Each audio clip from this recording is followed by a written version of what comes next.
باللہ من الشیطان الرجیم بسم اللہ الرحمن الرحیم وبہ نستعین وهو خیر المعین صلی اللہ علی سیدنا محمد وآلہ الطاہرین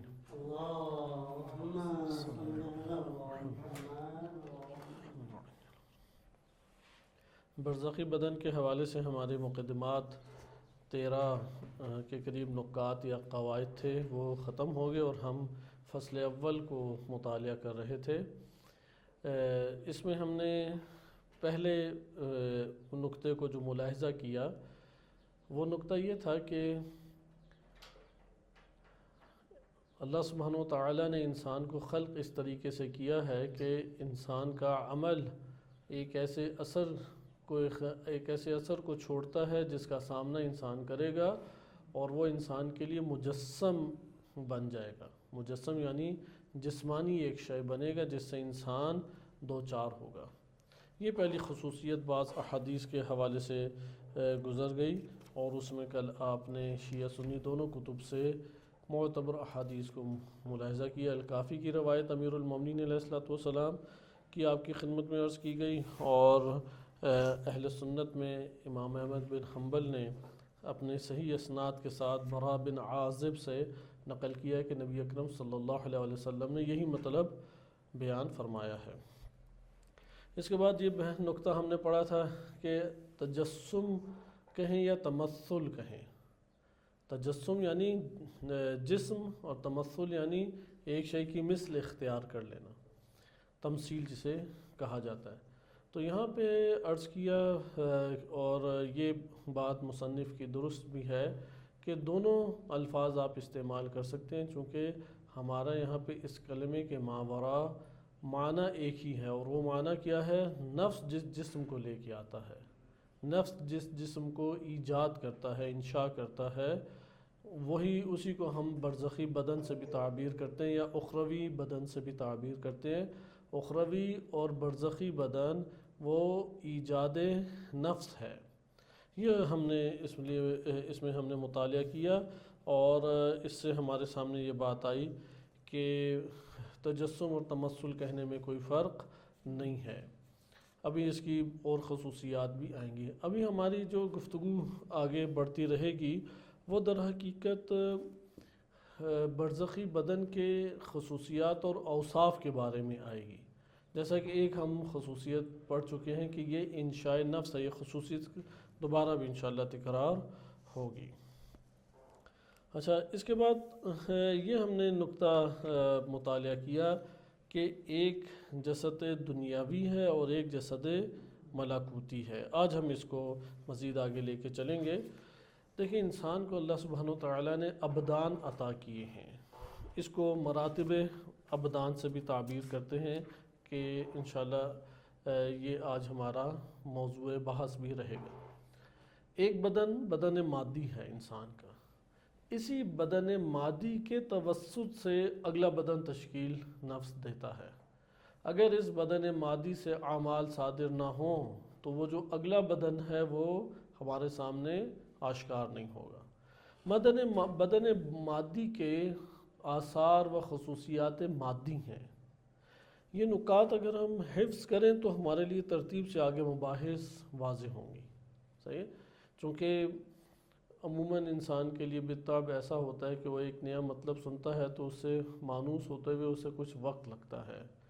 دوران درس تکرار اس مانوسیت کا باعث بن جاتا ہے، اور چند مثالیں دی جائیں تو کسی حد تک فہم کے دائرے میں انسان کے وہ مطلب آ جاتا ہے، لیکن وہ مطلب انسان کے نفس اور ذہن میں اسی وقت جاگزین ہوتا ہے کہ اسے تکرار کریں، ہم اس میں غور و فکر کریں۔ غور و فکر بھی ایک تکرار ہے، اور آپس میں بحث مباحثہ جو ہم کرتے ہیں، البتہ علمی بحث مباحثہ الجھنے والا نہیں، علمی بحث مباحثہ بھی تکرار کی وجہ سے انسانی نفس کا حصہ بن جاتا ہے، اس لیے اس کو ترک نہ کریں۔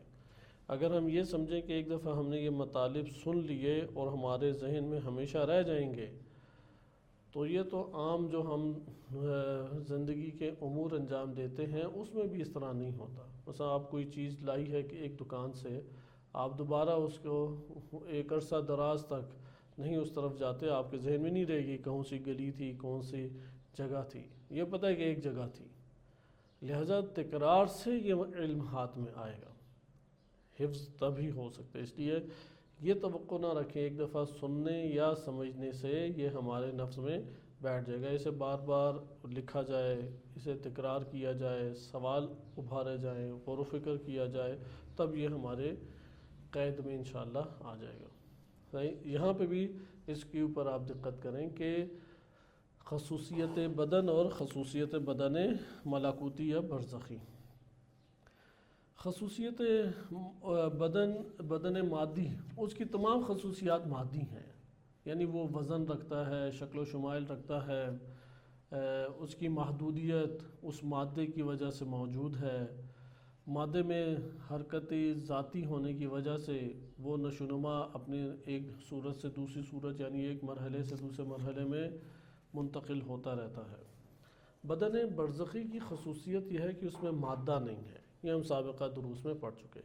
ایک اور مطلب جو ملا صدرہ رحمۃ اللہ علیہ کے بیانات سے کچھ ہمارے پاس سامنے آتا ہے اور اس کے اوپر بڑی لے دے بھی علماء میں موجود ہے، وہ مطلب یہ ہے کہ آیات اور روایات اہل بیت علیہ السلام میں جس جسم کی بات کی گئی ہے کہ آخرت میں جسم عطا ہوگا روح کو، وہ کون سا جسم ہے، اس پہ ہر کوئی متفق ہے، فلاسفہ، عرفاء، محدثین اور متکلمین یعنی علماء عقائد، متکلمین یعنی علماء عقائد، سب متفق ہیں کہ روح کو کیا عطا ہوگا، ایک جسم عطا ہوگا، لیکن وہ کون سا جسم ہے، آیا وہ جسم یہی جسم مادی ہے یا نہیں؟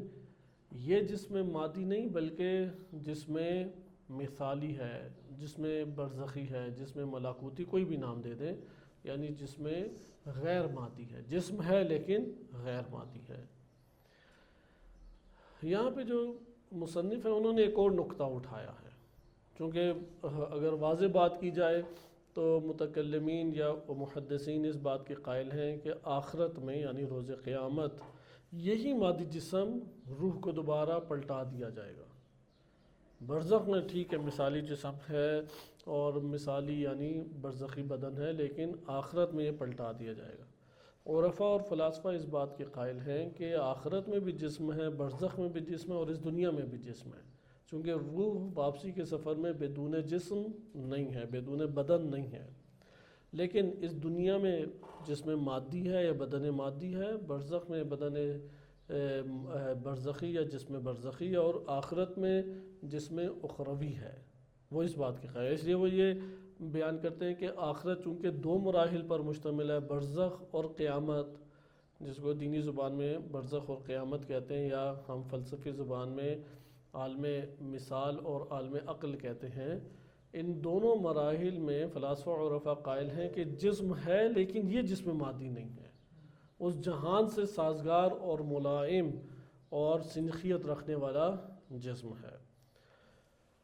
یہاں پہ ایک اور طرح سے اس کو ذکر کیا ہے جو مصنف ہیں، اور وہ جو جہت ہے وہ بھی دلچسپ جہت ہے، اور ملا صدرہ رحمۃ اللہ علیہ کے بیانات سے بھی وہ ثابت ہوتی ہے۔ وہ یہ کہتے ہیں کہ جو جسم برزخی ہے عین جسم مادی ہے، یہی جسم مادی ہے کہ جو جسم برزخی ہے، اور جسم برزخی وہی جسم مادی ہے، دونوں میں وہ کہتے ہیں اس اعتبار سے کوئی فرق نہیں ہے، صرف ایک فرق پایا جاتا ہے کہ جسم برزخی اس کے اوپر ایک جھلی آئی ہوئی ہے، جس طرح ماں کی شکم میں بچہ ہوتا ہے اور بچے کے اوپر ایک جھلی آئی ہوتی ہے، اب وہ جھلی اسی کے بدن سے ہے اور بدن جو ہے وہ اس جھلی کے ارد گرد ہے، لیکن جب وہ اس دنیا میں قدم رکھتا ہے تو وہ جھلی قابل استفادہ ہے۔ شاید آپ کو معلوم ہو کہ ماں کے شکم میں بچہ ایک جھلی یا ایک آپ کہہ لیں کہ شے کے اندر ہوتا ہے، صحیح ہے، یعنی آپ کے بڑی نازک اور ملائم کھال ہوتی ہے، وہ اس کے پورے گرد چڑھی ہوتی ہے اور اسی میں اس کے لیے پانی کا اہتمام ہے اور غذا کا اہتمام ہے، اگر وہ پھٹ جائے تو بچہ ماں کی شکم میں مر جائے گا، صحیح ہے، اسی کے ذریعے سے وہ اسی کے اندر ایک نشو و نما پاتا ہے۔ لہذا جب اس دنیا کے اندر آتا ہے بچہ تو وہ جھلی اٹھا کے پھینک دیتے ہیں، جو اس کے لیے خول تھا، جس خول کے اندر وہ پنپ رہا تھا، نشوونما پا رہا تھا، اس دنیا میں جب وہ بچہ آتا ہے تو کیا کرتے ہیں وہ، اب اس کا استفادہ ختم ہو گیا. یہ جھلی کہاں سے آئی اس کے لیے؟ وہ اسی بدن سے آئی، اسی بدن کے ارد گرد چڑھ گئی، اور اسی بدن اور ماں کے شکم سے وہ خوراک جھلی کے لیے میسر آتی ہے. جب تک وہ شکم میں ہے تو اس جھلی کے ذریعے سے بچہ زندہ ہے. صحیح. اب جب اس دنیا میں آتا ہے تو جہاں ناف کاٹتے ہیں وہاں اس جھلی سے بھی اسے باہر نکال دیتے ہیں، بالکل انڈے کی جیسا انڈے میں نہیں بچہ ہوتا، اس طرح بہت پتلی سی باریک سی اس کے گرد خول جمع ہوتا ہے، وہ اسی بچہ اسی کے اندر پنپ رہا ہوتا ہے. لہذا ہم یہاں پہ کہیں گے یہ جھلی وہی بدن ہے اور بدن وہی جھلی ہے. دونوں میں فرق کیا ہے کہ جو بدن ہے اس دنیا میں آنے کے بعد اس جھلی جو ہے وہ اس کا فضلہ یا فالتو حصہ شمار ہو رہا ہے اور اسے اس سے جدا کر دیں گے. نہیں وہ کہہ رہے ہیں دونوں ایک ہی ہیں، جھلی اور بدن دونوں ایک حقیقت ہے، لیکن جب اس دنیا میں بچہ آیا تو اب اس جھلی کی ضرورت نہیں رہی اور وہ اس سے جدا کر دی گئی. اسی طرح نفس کا سب سے نچلا مرتبہ یہ ہمارا مادی بدن ہے، جس کے ساتھ اس کا تعلق براہ راست ہے، ذاتی تعلق ہے. وہ اس کی تدبیر ہے نا، اس کی حفاظتی تدبیر ہے. ہاں حفاظتی تدبیر کس نے کی؟ اللہ تعالیٰ نے. بس ٹھیک ہے نا، اسی کے ذریعے سے نشوونما ہو رہی ہے نا اس اندر بچے کی. وہ فقط ماں کے پیٹ کی حدود کے تو اندر ہے. ٹھیک ہے وہی نا، ایک جہان آپ ہم دیکھیں جو بھی مثال ہوتی ہے نا وہ ایک معنی کو قریب کرنے کے لیے ہوتی ہے، ورنہ ہر مثال جب بھی مثال دی جاتی ہے وہ ایک جہت سے قریب کرے گی دوسری جہت سے دور کرے گی. 100% کبھی بھی نہیں اس کی تمام جہات پیش نظر ہو سکتی. اس لیے مصداق اور مثال میں فرق کرنا چاہیے. یہاں ہم مصداق نہیں قرار دے رہے ایک معنی کا، ایک معنی کو قابل فہم بنانے کے لیے ایک مثال دی جا رہی ہے. یہ مصنف نے مثال نہیں دی، یہ اساتذہ گرامی مثال دیتے ہیں، اس سے میں آپ کی خدمت سمجھا رہا ہوں. البتہ یہ والا پہلو میں مثال کم دی جاتی ہے، صرف بیان کرنے کے لیے مثال آپ کی خدمت میں عرض کی گئی ہے تاکہ یہ معنی قریب ہو جائے. واضح یہ بات. لہذا یہاں پہ آپ یہ دیکھیں کہ جب وہ شکم مادر میں حیات بسر کر رہا تھا اس کو اس جھلی نما بدن کی ضرورت تھی، اور وہ بدن قشر کہلائے گا، چھلکا کہلائے گا، اور اصل بدن اس کے اندر ہے. اصل بدن جب اس جہان میں آ جائے گا تو وہ قشر یا چھلکا تھا وہ اٹھا کے سائڈ پہ کر دیں گے. دونوں میں فرق کیا ہوا؟ آپ کہیں گے کہ دونوں کی حقیقت ایک تھی، ایک سے دوسرا بدن تشکیل پا رہا تھا اور دونوں ایک دوسرے سے متصل و پیوست تھے. جب دوسرے جہان میں قدم رکھا تو اب اس کی چونکہ ضرورت ختم ہو گئی تو چھلکے کو اٹھا کے ہم نے پھینک دیا اور یہ بدن آگے چلا گیا. اس مناسبت سے مصنف نے کہا کہ دونوں ایک ہی حقیقت رکھتے ہیں اور ان میں جو دوئی ہے وہ بعض جہاد کی بنیاد پر ہے، مطلقاً نہیں ہے. عالم برزخ میں چونکہ یہ جو ہمارا بدن ہے یہ عالم برزخ کے بدن کے اعتبار سے ایک چھلکے کی مانند ہے. یہ بدن جو ہے نا اس کے توسط سے نفس اس مادی جہان میں زندگی بسر کر رہا ہے. جس طرح اس جھلی کے توسط سے بچہ وہ اپنے بدنی نشوونما بھی پا رہا ہے اور حیات حاصل کر رہا ہے ماں کے شکم کے اندر. ناف اور جھلی دونوں ہی مہم ہیں اس کے اندر. صحیح ہے. اس دنیا کے اندر جب بچہ آتا ہے تو ناف اور جھلی دونوں کی اسے ضرورت نہیں رہتی اور وہ قشر یا چھلکا شمار ہوتا ہے اور پھینک دیا جاتا ہے اور اصل بدن ادھر ہی رہتا ہے. لہٰذا اس بدن دونوں کا تعلق انسانی نفس کے ساتھ تھا، دونوں کا تعلق آپس میں بھی گہرا تھا. اس بدن کا بدن برزخی سے گہرا تعلق ہے. یہ بدن باعث بنتا ہے کہ وہ تکمیل کی طرف جائے. بدن برزخی چاہے وہ اسے جنت بنائے یا جہنم بنائے یہ انسان کے اعمال کے اوپر موقوف ہے. تو یہاں پہ مصنف اپنے طور پہ یہ کہنا چاہتے ہیں کہ دونوں کی حقیقت ایک ہے، فرق یہ ہے کہ ایک اصل ہے اور ایک اس کے اعتبار سے چھلکا ہے، چھلکے کی مانند ہے. جب اس دنیا میں اس بدن کے کردار اور اس بدن کا کردار ختم ہو گیا تو ختم ہونے کے بعد جس طرح سے جھلی کو اٹھا کے پھینک دیا جاتا ہے یا دفنا دیا جاتا ہے، اسی طرح اس بدن کو بھی جدا کر دیا جائے گا اور نفس اس بدن کے توسط سے یا اس بدن سے پیوست جو بدن تھا وہ اپنی حیات خود آگے جیے گا. یہ ایک انہوں نے تشبیہاً بات بیان کی ہے، لہٰذا کہتے ہیں کہ جس میں جسد ملاکوتی وہ اصل ہے اور اس کے اوپر ایک قشر چڑھا ہوا ہے، ایک چھلکا چڑھا ہوا ہے جو کہ جسد دنیاوی کہلاتا ہے۔ لیکن پھر وہ بدن میں یہ بدن کے آثار نہیں ہوں گے نا، یعنی وہ حجم نہیں ہوگا، لازمی آتا ہے۔ اب جو اگر ہم ان کو آپ تشبیہ نہیں سمجھ سکتے ہیں، جس طرح قشر کے اندر ایک چھلکے کے اندر بچہ ہوتا ہے اور بچہ جب اس اندر ہے تو وہ جھلی اور بدن دونوں آپس میں متحد ہیں یا نہیں؟ صحیح ہے، متحد ہے نا اس کے ساتھ، اور اس سے وہ زندگی پا رہا ہے۔ تو یہاں پہ بھی ہماری حیات کا ایک اہتمام ہے اس بدن کے ذریعے سے، ہے ہمارا ہی بدن، کوئی ایسا نہیں ہے کہ میرے نفس سے جدا ایک خلقت ہے، ہاں خلقت دو ہیں، جہات مختلف ہیں، لہٰذا میرے نفس اسی کے اندر سے اللہ سبحانہ وتعالیٰ نے نمایاں کیا ملا صدرہ رحمۃ اللہ علیہ کے مطابق، جسمانیت الحدوث و روحانیت البقاء کے نظریے کے تحت۔ لیکن یہ بدن کیا ہے؟ یہ مرکب ہے، یہ سواری ہے، یعنی مثال کے اعتبار سے، حقیقت یہ نہیں ہے۔ اس کے ذریعے سے نفس بدن کو تشکیل دے رہا ہے، جس طرح جھلی اور ناو کے ذریعے سے بچے کا بدن بن رہا ہے، اس جسم کے اعمال کے توسط سے برزخی بدن بن رہا ہے۔ اس سے پہلے ہم نے یہ کہا عالم ملکوت کے نہ کوئی مکان ہے نہ کوئی جہل، بلکہ عالم عقل اور عالم جس کے درمیان ہے کچھ نہیں۔ وہ تو اس کی خصوصیات تھیں، دیکھیں وہ خصوصیات کے، دیکھیں ایک ہے جہان اور ایک ہے نفس انسانی۔ نفس انسانی طول میں ہے، ان تمام جہانوں سے ربط اور تعلق رکھتا ہے، صحیح ہے؟ جیسے ہمارا تعلق اس مادی جہان سے ہے، لیکن اس کے باوجود ہم غیر مادی جہان کو بھی حس کرتے ہیں، جیسے خیال ہے، اس میں مادی چیزیں نہیں ہیں۔ آپ ہر وہ چیز جو اس مادی جہان میں انجام نہیں دے سکتے، خیالات میں انجام دے سکتے ہیں۔ کیوں؟ چونکہ خیالات میں جس جسم کو ہم اپنے قوت خیال کی مدد سے وجود دے رہے ہیں، اس میں مادی احکام جاری نہیں ہوتے، اس لیے آپ آرام سے، جسے کہتے ہیں نا خیالوں کی دنیا میں گم، وہ کیسے خیالوں کی دنیا میں گم ہے؟ وہ اسی طریقے سے ہے کہ ہاں اس کے مادی ضروریات پوری نہیں ہوں گی، لیکن اس کی ایک نوع تمنائیں اور ایک نوع خواہشات پوری ہوتی ہیں، لیکن مادے سے جو مربوط ہے اور اس کے توسط سے ملے وہ نہیں پوری ہو رہی۔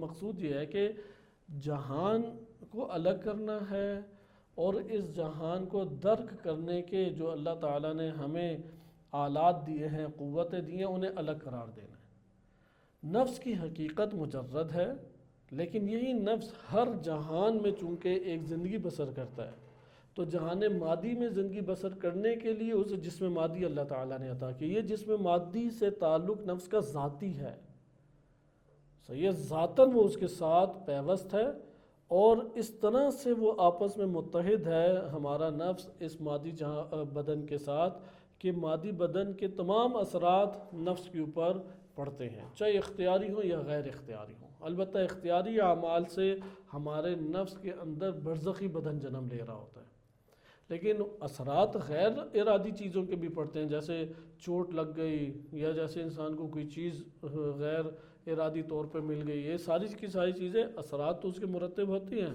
لیکن بدنی برزخ وہ اختیاری عمل سے بنتا ہے۔ لہٰذا یہاں پہ ہم یہ انہوں نے ذکر کیا کہ جو ہمارا جسم ملاکوتی یا برزخی ہے، اس کے لیے ایک قشر ہے، اس کے لیے ایک نوع چھلکا ہے، یہ اس جسد ملاکوتی سے متحد ہے، اور پھر جب یہ قشر کی یا یہ جو اضافی ایک ہمارے لیے شے ایک وقت آتا ہے بن جاتی ہے، کہ اگرچہ ابھی نہیں ہے اضافی شے، ایک وقت آتا ہے اضافی شے بن جاتی ہے، تو اس وقت اس کو جسد ملاکوتی سے جدا کر کے دفنا دیتے ہیں، اس لیے وہ ہمارے بدن کی قبر ہے۔ قبریں دو قسم کی ہیں، ایک قبر ہے جس میں جسم جاتا ہے، اور ایک قبر وہ ہے کہ جس میں روح جاتی ہے۔ جس قبر میں جسم جاتا ہے وہ یہی مادی مٹی والی قبر ہے، چونکہ جسم مادی ہے۔ پھر جسم چونکہ خصوصیات مشترک رکھتا ہے دیگر مادی ابدان کے ساتھ، لہٰذا اس کی قبر بھی ایک جیسی ہے۔ آپ کو کہیں فرق نظر آتا ہے قبروں میں؟ مومن ہو یا منافق ہو یا فاسق ہو یا گناہ گار، متقی ہو یا پرہیزگار، سب کی قبریں ایک جیسی ہیں یا نہیں؟ چونکہ بدن ظاہری طور پہ ایک جیسے ہیں، اس لیے ان کی قبریں بھی ایک جیسی ہیں۔ یہ مٹی کی قبر ہے، ایک وہ قبر ہے جہاں پہ روحیں چلی جاتی ہیں، وہ قبر کون ہے؟ عالم مثال، عالم برزخ جسے کہتے ہیں۔ عالم برزخ یعنی قبر ارواح، ارواح کی قبر ہے وہ، وہاں پہ سوال جواب ہوتا ہے، وہاں منکر نکیر آتے ہیں، وہ وسیع اور تنگ ہوتی ہے، وہاں پہ فشار قبر ملتا ہے، صحیح ہے؟ یہ ساری چیزیں قبر روحی کے لیے ہیں، قبر بدنی یا مٹی والی قبر میں نہیں ہے۔ آپ لیٹ کے اس چیز کا مشاہدہ کر سکتے ہیں، کتنے ایسے افراد ہیں یا مچھلیاں انہیں کھا گئیں یا ہوا انہیں راکھ بنا کے لے اڑی، تو ان کے کیا فشار قبر نہیں ہے؟ جیسے ہندو تو یہی کرتے ہیں کہ آگ لگا کے گنگا میں بہا دیا، تو اب ان کے فشار قبر نہیں ہے، کیونکہ مٹی والی قبر میں فشار قبر تھوڑی مختص ہے، بلکہ اس کے لیے قبر ارواح ہے، وہ ہر صورت میں ملے گا فشار قبر۔ مٹی والا قبر کی بھی کوئی خصوصیات ہے کیا مومن کا اگر؟ ایک ربط ہے یہاں پہ، اس کا اشراف اور اس کا حضور زیادہ ہوتا ہے، یہ ہم کہہ سکتے ہیں۔ جو روح ہے اس کی توجہ اس جگہ پہ زیادہ ہوتی ہے، یہ مرکز اس کے لیے بن جاتا ہے، وَإِلَّا اس کے اندر کوئی نہیں ہوتی، وہ ادھر جو بھی آئے گا پہچان اس کی بن جائے گی۔ کچھ اثرات مترتب ہوتے ہیں وہ وہی بتا سکتی ہے، عقل ادھر تک نہیں پہنچ سکتی، یعنی جو جزیات ہیں عقل کی رسائی سے باہر ہے۔ جیسے ادھر آپ کا سبز لکڑیاں رکھنا یا قبلہ رخ اس بدن کو کرنا جو واجب اللہ تعالیٰ نے قرار دی، اس کے جسم کے اوپر، روح کے اوپر اثرات ہیں، لیکن یہ اثرات کیا ہیں اور کیسے ہیں یہ عقل کی دسترس سے باہر ہے۔ یہ اللہ سبحانہ وتعالیٰ نے کی حکمتیں ہیں جو مکاشفے سے ممکن ہے کسی حد تک آشکار ہو سکے، ورنہ اولیاء الہی یہ خصوصی رابطہ جانتے ہیں۔ جس طرح امیر المومنین قبروں سے گزرتے تھے پھر لوگوں سے مخاطب ہوتے تھے، تو اس سے مراد نہیں، اس کے اندر اب روحیں تو نہیں ہیں، اس مٹی والی قبر کے اندر روحیں نہیں ہوتی۔ تو امیر المومنین کا یہاں مقصود آپ یہ کہہ سکتے ہیں کہ یہ بن جاتا ہے ایک اشارہ، اشارے کی مانند ہے یہ قبر، ایک روح کے بتا سکتے ہیں گھر کے کہ یہاں پہ یہ بھی ذات موجود تھی کبھی زمین کے اندر۔ برزخ ہم سوچتے ہیں قبر کے نیچے کوئی دنیا ہوگی۔ نہیں، چونکہ یہ یاد رکھیں کہ جس طرح ماں کے پیٹ نے بچے کو گھیرا ہوتا ہے، عالم برزخ یا قبر ارواح جسے آپ کہتے ہیں، اس نے اس مادی جہان کو گھیرا ہوا ہے۔ وہ ہوا نے اس گھروں کو نہیں گھیرا ہوا، وہ محسوس نہیں ہوتی، لیکن ایک ایک ذرے کے اندر ہوا ہے یا نہیں، ہر چیز کو گھیرا ہوا ہے نا۔ اسی طریقے سے روح، میں نے پہلے بھی عرض کیا تھا کہ وہ ہوا سے ہے، ریح سے ہے، ریح سے روح بنا ہے، وہ پورے جسم کو گھیرے ہوئے ہوتی ہے، اس لیے اس کا تعلق ذاتی ہے۔ اور جب روح قبض کی جاتی ہے تو یہ ذاتی تعلق ہے کہ ضعیف نہ ہو، تو انسان بہت شدت و تکلیف محسوس کرتا ہے جب یہ روح جسم سے جدا ہو رہی ہو۔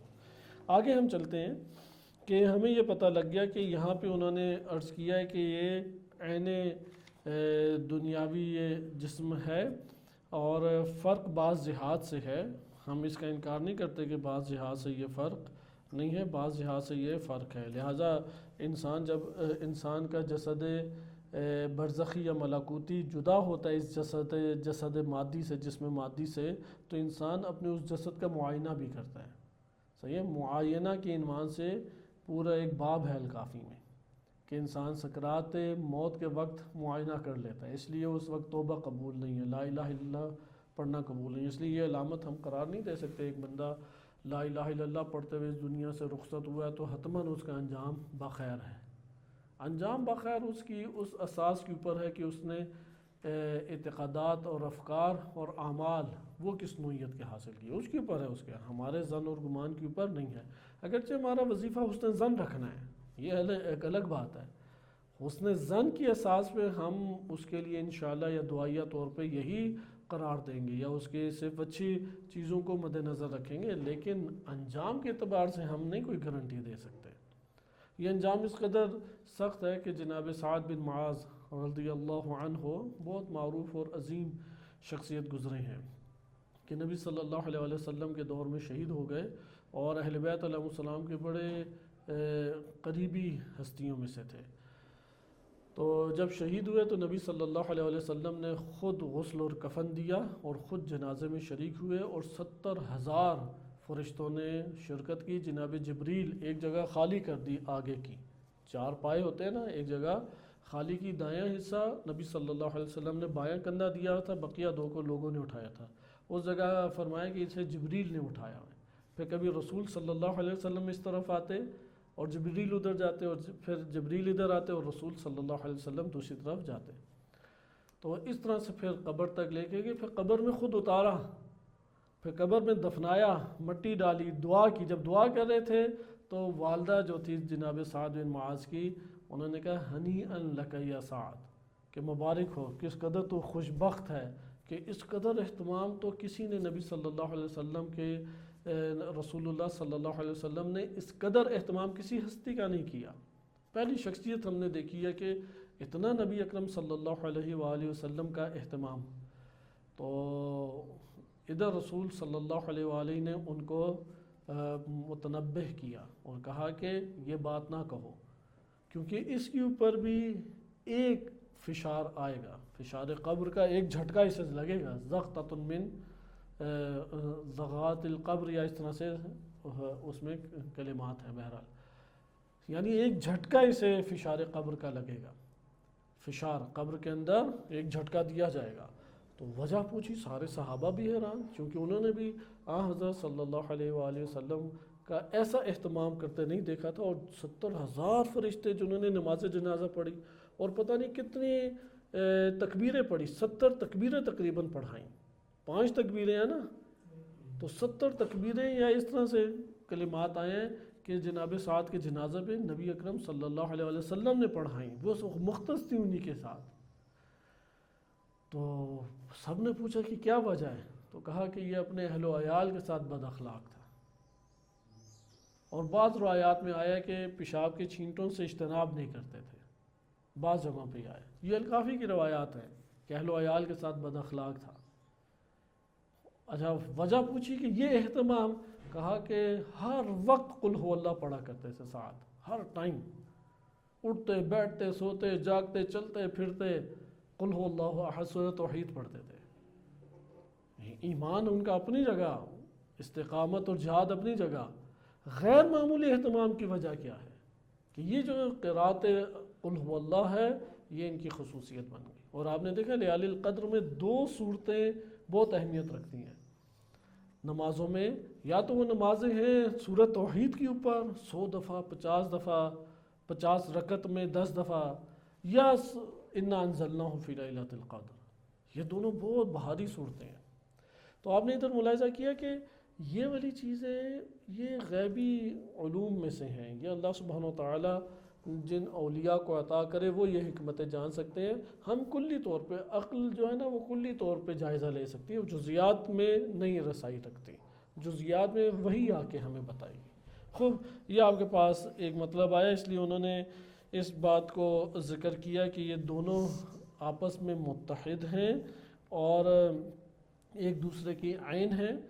جسد مادی عین جسد برزخی اور جسد برزخی عین جسد مادی ہے، فرق بعض جہات سے ہے۔ اچھا، دونوں میں کیا فرق ہے؟ جسد مادی قشر ہے، چھلکا ہے، اور اس کے ماورا جسد برزخی ہے، لہذا جسد اپنی جگہ موجود ہے۔ اس لیے عرض کرتے ہیں کہ صحیح سند روایت ہے، جناب کلینی نے الکافی میں ذکر کی ہے کہ فرماتے ہیں کہ قانا خطاب الجہنی، شاید خطاب ادھر نام ہے، جہنی خلیطا لنا، کہ وہ ہمارے ساتھ میل ملاقات کیا کرتا تھا۔ ابن ابی یعفور کہتے ہیں، ابن ابی یعفور بڑی عظیم شخصیت گزری ہیں، وہ کہتے ہیں کہ خطاب جہنی ہمارے ساتھ ملا جلا کرتا تھا، اور وہ شدید ناسبی تھا، آل محمد علیہ السلام سے شدید دشمنی رکھتا تھا، یعنی خوارج میں سے تھا ایک نوع۔ کہتے ہیں کہ پھر آگے روایت ہے فدخلت علیہ اعودہ للخلطۃ والتقیۃ، کہ فدخلت علیہ، موت کا وقت جب اس کے آیا تو وہ کہتے ہیں کہ میں اس کے پاس عیادت کے لیے حاضر ہوا اور دیکھا کہ موت کی سطح تک وہ پہنچ چکا اور بے ہوشی کی اسے جھٹکے لگ رہے ہیں۔ تو یقول، تو وہ کہہ رہا تھا ما لی ولک یا علی، صحیح ہے، میرا اے علی تجھ سے کیا تعلق، مالی ولکا یا علی، میں کہاں اور علی تو کہاں پہ۔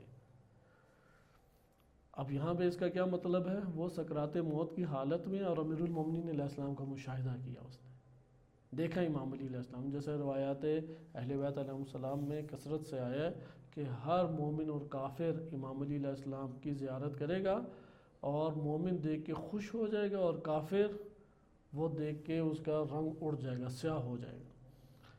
تو ابن ابی یعفور نے یہ منظر دیکھا اور یہ جملات سنے، تو یہ جملات سننے اور بہرحال وہ مر گیا ہوگا، تو بعد میں امام صادق علیہ السلام کی خدمت میں حاضر ہوئے اور کہا فقال، اور امام کو یہ بات بتائی، فاخبرت، ابن ابی یعفور کہتے ہیں فاخبرت بذالک ابا عبداللہ، امام صادق علیہ السلام کو یہ سارا میں نے ماجرا بتایا، تو امام صادق علیہ السلام نے فرمایا رآہ ورب الکعبہ، رآہ ورب الکعبہ، 2 دفعہ یہ بات دہرائی کہ رب کعبہ کی قسم کہ اس نے امیر المومنین علیہ السلام کو دیکھا ہے، دیکھا ہے، تو وہاں پہ دشمنی کا اظہار کیا، ما لی لکا لی و لکا یا علی۔ اب یہ معینہ جو ہے یہ بات بتاتا ہے کہ اس نے کیونکہ دشمنی پالی تھی، تو اس دشمنی میں اس نے پہچان لی امام علی علیہ السلام کو، لیکن امیر المومنین علیہ السلام ان کے ساتھ سلوک اس نے دشمنی والا کیا، اور ہمیشہ کے لیے اپنے لیے اس نے جہنم کو قرار دے دیا۔ اچھا، یہاں پہ تعلیق میں علامہ مجلسی نے لکھا ہے کہ جسد مثالی جو ہیں وہ حاضر ہو سکتے ہیں، اور امام جو ہے جو میت نہیں ہے وہ جسد امام کو، مادی جسد کو دیکھتا ہے، اور جو مر جاتا ہے وہ بھی امام علیہ السلام کو دیکھتا ہے، لیکن وہ جسد جس کو دیکھ رہا ہے وہ کون سا جسد ہے؟ جسد مادی یا جسم مثالی جو مرنے والا دیکھ رہا ہے؟ امام علی علیہ السلام ہر مرنے والے کے لیے اپنا جسد مثالی اس کے سامنے ظاہر فرما رہے ہیں، جیسا کہ ہم پیچھے خصوصیت پڑھ چکے ہیں کہ وحدت نفس کے باوجود کثرت ابدان مثالیہ وہ انشاء کر سکتا ہے، خلق کر سکتا ہے، ایک نفس ہے لیکن ابدان مثالی کثیر خلق کر سکتا ہے، اس وقت بھی ہم نے اسے پڑھا تھا۔ اسی طرح وہ ذکر کرتے ہیں قرآن کریم کی ایک آیت وَلَا تَحْسَبَنَّ الَّذِينَ قُتِلُوا فِي سَبِيلِ اللَّهِ أَمْوَاتًا بَلْ أَحْيَاءٌ عِندَ رَبِّهِمْ يُرْزَقُونَ، کہ یہ گمان نہ کرو جو اللہ کی راہ میں قتل کر دیے جاتے ہیں کہ وہ مردہ ہیں، موت اموات میں سے ہیں، مردہ ہیں، بلکہ وہ زندہ ہیں اور اپنے رب کے پاس رزق پا رہے ہیں۔ اور رزق کون سے بدن پا رہا ہے؟ جسد مادی تو بدون حرکت ادھر موجود ہے، اس لیے وہ جسد برزخی ہے جو رزق بار اور حیات ابدی کو لیے ہوئے ہے۔ اسی طرح اگلی ایک اور آیت ہے قرآن کریم کی سورہ غافر آیت نمبر 46 ہے، ارشاد باری تعالیٰ ہوتا ہے النار یعرضون علیہا غدوا وعشیا، صبح و شام ان کے اوپر آگ کو پھینکا جائے گا، ویوم تقوم الساعہ، اور وہ روز جب قیامت آئے گی تو کیا ہوگا ادخلوا آل فرعون اشد العذاب، تو آل فرعون کو ادخلو کہ تو اے آل فرعون تم لوگ داخل ہو جاؤ شدید ترین عذاب میں۔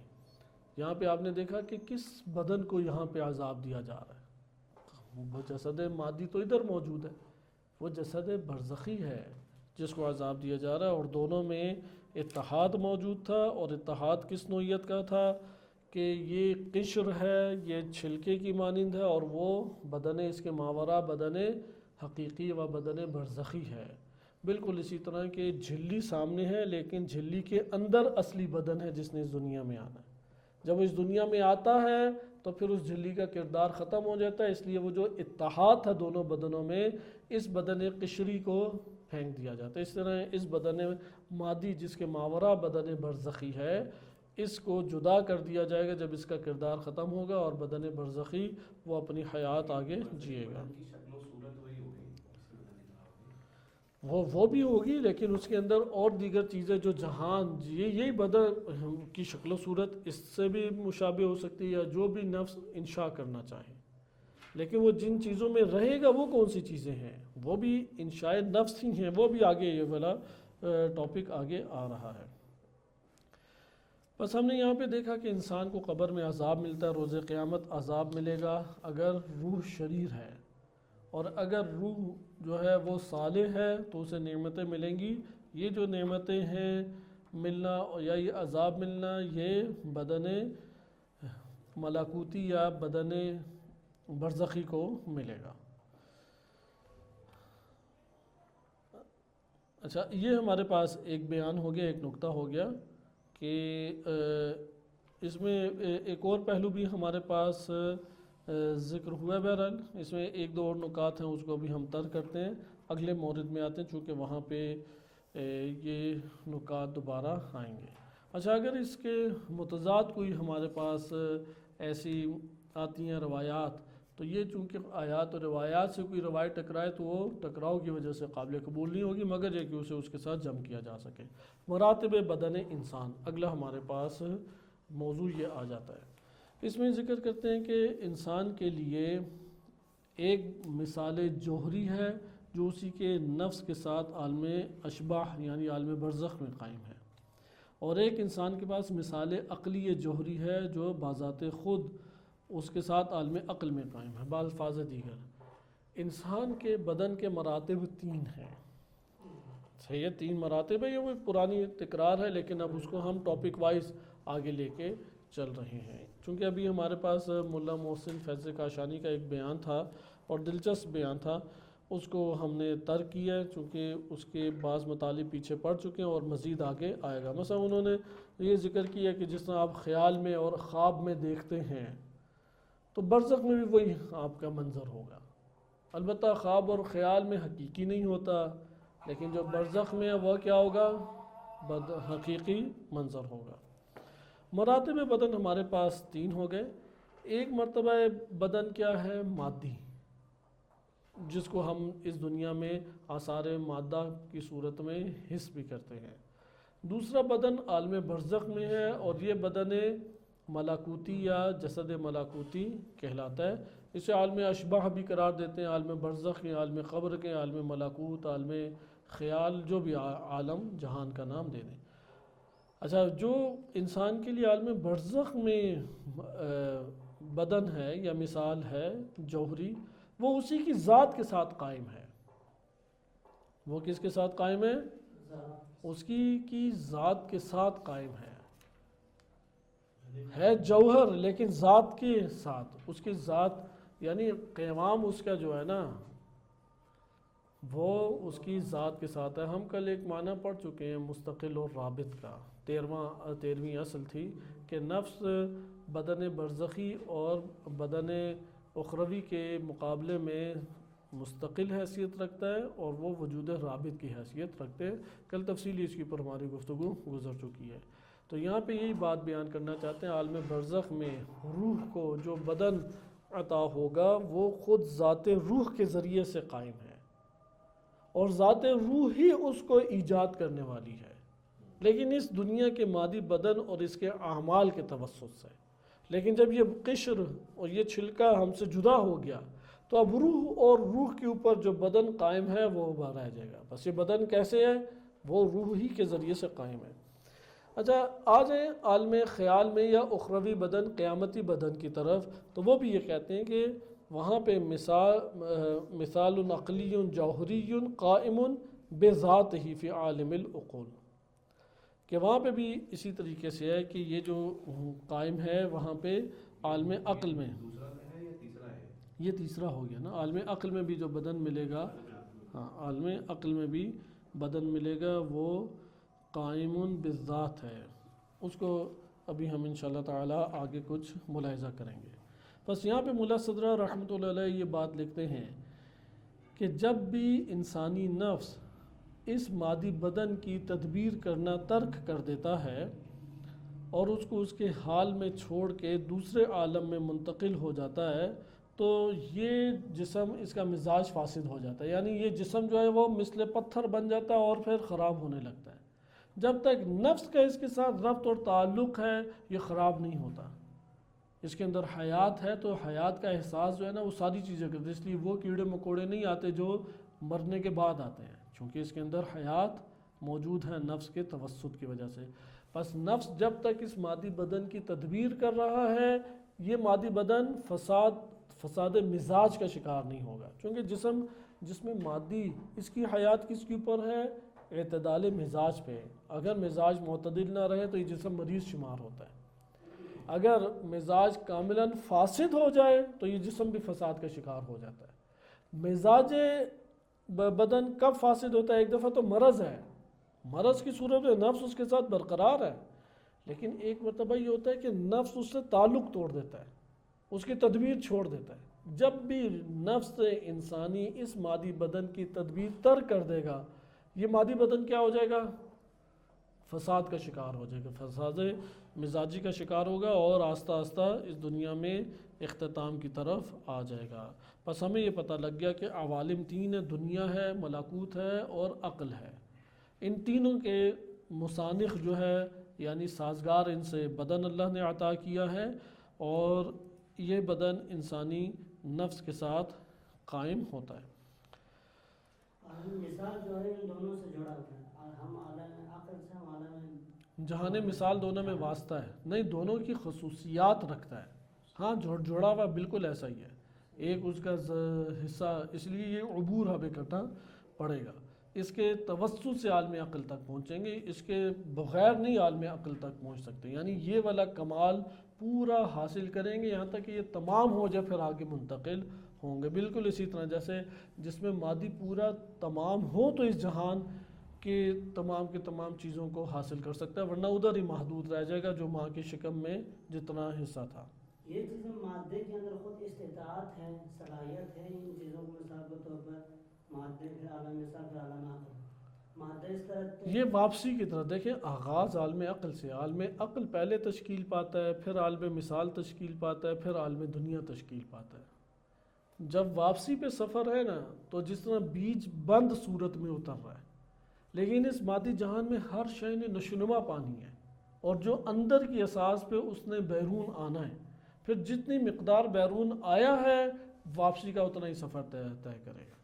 یہ آگے انشاءاللہ تعالی بات ہمارے پاس آئیں گی. بس ہمیں یہ پتہ لگ گیا کہ یہ جو مادی بدن ہے نفس کا، اس کے ساتھ ہمیشہ کا تعلق نہیں ہے، وہ اس سے ارتقاء کر کے اگلے بدن یا نشأت تک پہنچتا ہے، اور وہاں پہ نعمات ابدی یا عذاب ابدی کی طرف آگے بڑھتا ہے. اور یہاں پہ ہمیں یہ بھی بات معلوم ہوئی کہ جو عالم عقل میں رسائی حاصل کر لیں، اخروی بدن تک پہنچ جائیں، یہ مقربین ہیں. اور وہ افراد کے جو برزخ تک محدود رہ جاتے ہیں یہ اصحاب یمین ہیں. اور اسی طریقے سے جو اس دنیا کے اندر ممکن، اب یہ ایک تعبیر ملا صدرہ رحمۃ اللہ علیہ کی، چونکہ سورہ واقعہ میں تعبیرات آئی ہیں اور اسی طرح قرآن کی دیگر آیات میں بھی، کہ اصحاب یمین ہے، اصحاب شمال ہیں. اصحاب یمین سے مراد ایک دفعہ صالح لوگ ہیں، اور ایک دفعہ اصحاب شمال سے مراد برے لوگ ہیں، صحیح ہے، غیر صالح افراد ہیں. اور مقربین کا اپنا ایک طبقہ ہے. ایک دفعہ یہ طبقات آ جاتے ہیں. ایک دفعہ طبقات کو ہم اس طرح سے بیان کر سکتے ہیں کہ عالم عقل تک جو پہنچے ہوئے افراد ہیں وہ مقربین ہیں، جو برزخ تک پہنچ گئے وہ اصحاب یمین ہیں، اور جو اس دنیا کے بدن کے ساتھ نفس تدبیر کرتے ہوئے جی رہے ہیں، نفس کی اس دنیاوی بدن کی تدبیر کے ساتھ جو جی رہے ہیں، یہ اصحاب شمال ہے. یہ تین اصناف ہمارے پاس بن سکتی ہیں. اچھا، اسی طریقے سے پھر کچھ انہوں نے استدلالی گفتگو کی ہے کہ عالم مادہ میں شکل و صورت بھی موجود ہے اور وزن بھی اس عالم مادہ میں موجود ہے. لیکن اگر آپ عالم برزخ میں آ جائیں تو وہاں پہ شکل و شمائل، رنگ وغیرہ موجود ہیں، لیکن یہاں پہ دیگر مادی خصوصیات موجود نہیں ہیں، ان سے یہ مجرد ہو جاتا ہے.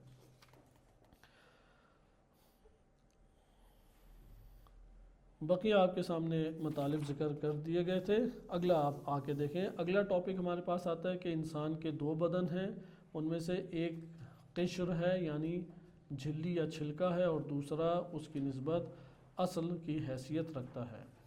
نفوذ جو ہیں وہ ایک دفعہ بدون واسطہ بدن میں تصرف کرتے ہیں اور ایک دفعہ بالواسطہ تصرف کرتے ہیں.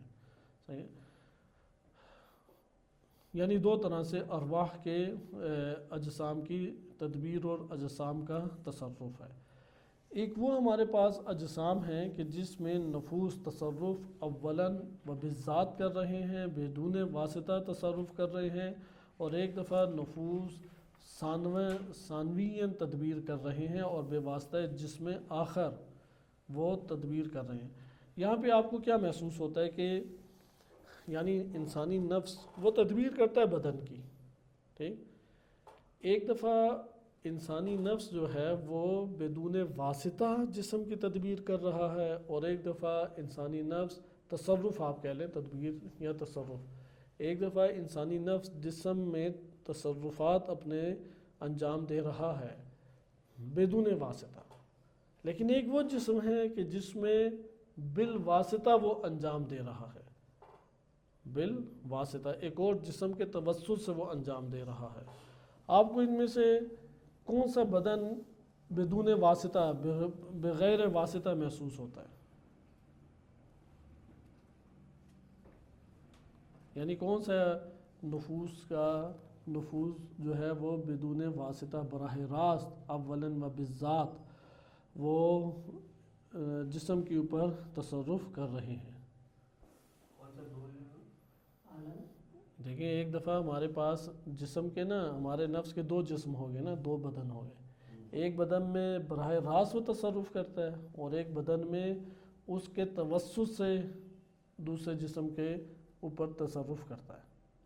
یعنی ایک بدن وہ ہے جہاں پہ براہ راست نفس کا تصرف ہے، اور ایک وہ بدن ہے جس میں واسطے کے ساتھ تصرف ہے۔ واسطے کے ساتھ بدون واسطہ کہاں پہ ہے؟ اور بدون واسطہ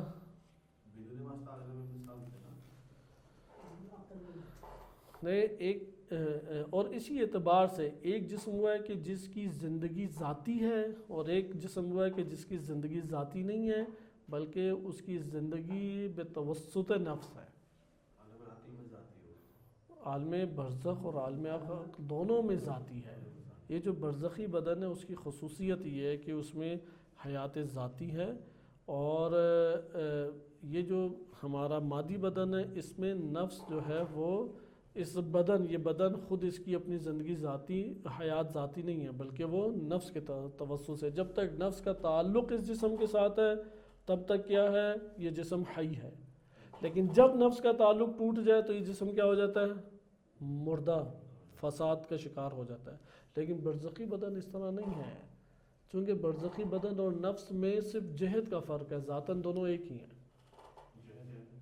جہت یعنی ہم یہ کہہ لیں کہ نفس جو ہے وہ جو انشاء اپنے اوپر کر رہا ہے، انشاء ہونے کے اعتبار سے جو ظاہر کر رہا ہے وہ بدن برزخی ہے، لیکن وہ بدن برزخی کی ذات کیا ہے، وہی عین نفس ہے۔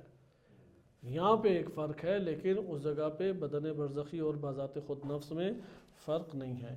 یہ جو ہمارے پاس دو آئے ہیں اس کو انشاءاللہ تعالی ہم کل دیکھتے ہیں اور اس کا مطالعہ کریں گے کہ ایک جسم وہ ہے جس پہ نفس کیا ہے، وہ آپ یہ کل سوچ کے آئیں، چونکہ تھوڑا غور کریں گے، جواب تو ویسے آدھی لائن کا بھی نہیں ہے، ہاں یا نام میں ہے یا صرف نام لینے ہیں، اس میں جواب آپ کے سامنے آ جائے گا، چونکہ دونوں میں سے ایک بدن وہ ہے کہ نفس اس میں براہ راست تصرف کر رہا ہے، لیکن ایک بدن وہ ہے کہ جس میں نفس براہ راست نہیں بلکہ ایک دوسرے جسم کے توسط سے کیا کر رہا ہے، تصرف کر رہا ہے، ایک دوسرے جسم کے واسطے، ایک دوسرے جسم کے ذریعے سے اس اگلے جسم میں تصرف کر رہا ہے۔ صلی اللہ علیہ سیدنا محمد وآلہ الطاہرین۔